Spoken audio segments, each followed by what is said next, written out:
Hashtag the Dyatlov Pass incident, 9 hikers. No answers.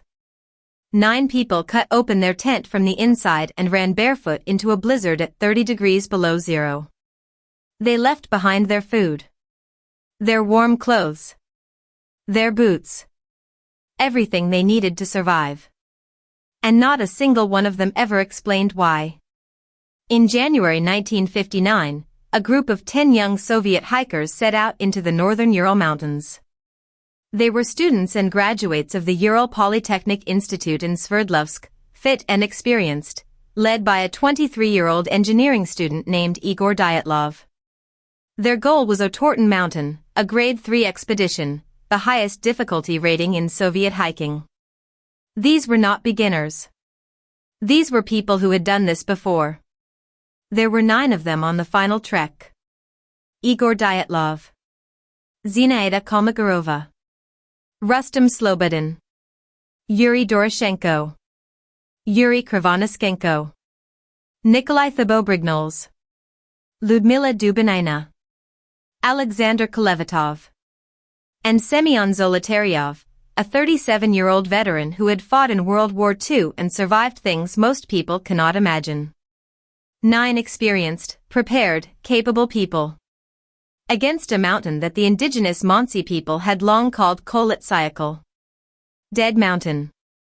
They set up camp on the evening of February 1st on an exposed slope about a mile from the tree line.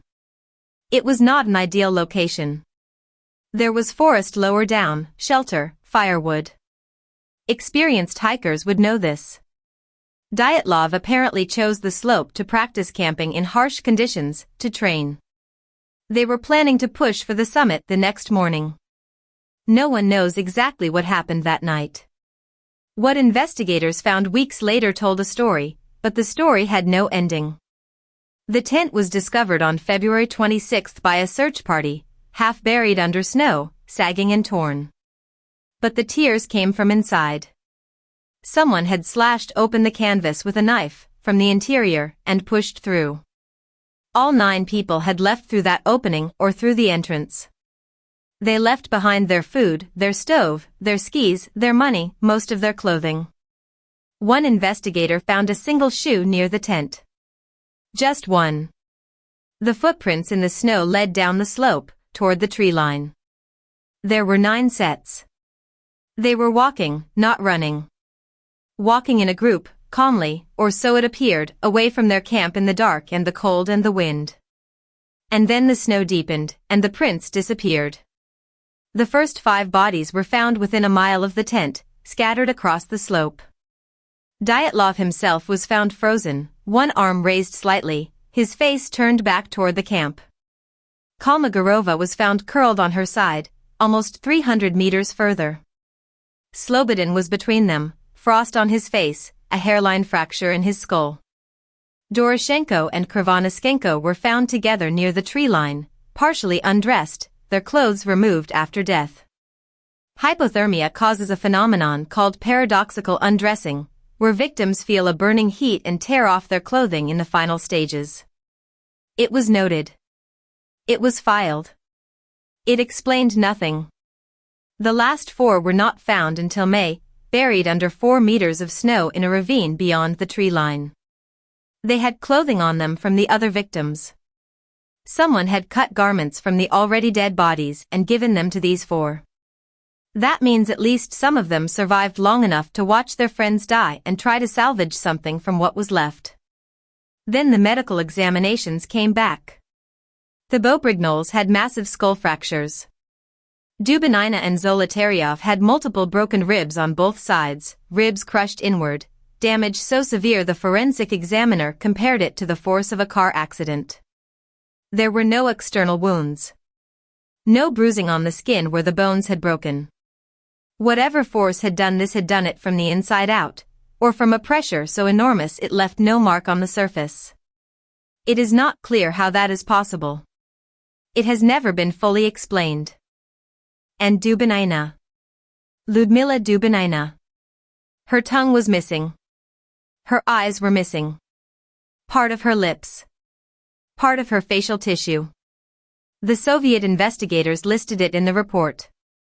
They noted that soft tissue decomposition in running water beneath the snowpack could account for some of it.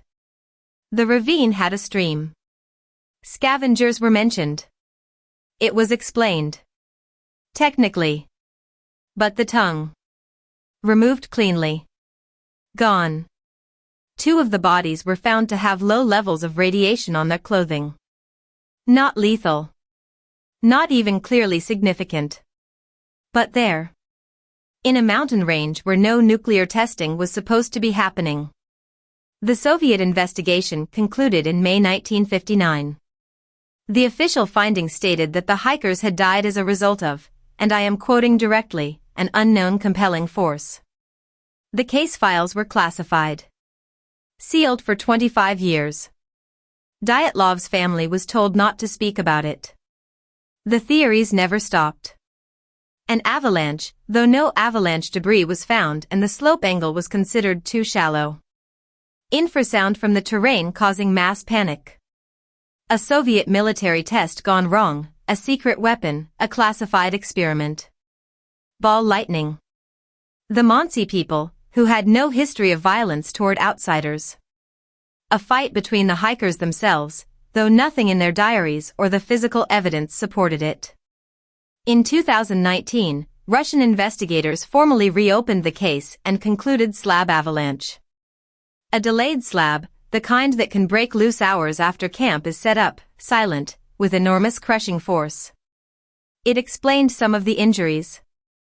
It did not explain all of them. It did not explain the radiation. It did not explain the tongue. What we know is this. 9 experienced people decided, in the dark and the cold, to cut open their tent and leave everything behind. They walked down a slope in temperatures that kill unprotected humans in minutes. Some of them survived long enough to strip clothing from the dead and try to keep the living warm. They all died. Whatever made them run was so immediate, so terrifying, so completely overwhelming that survival instinct overrode everything they knew about survival.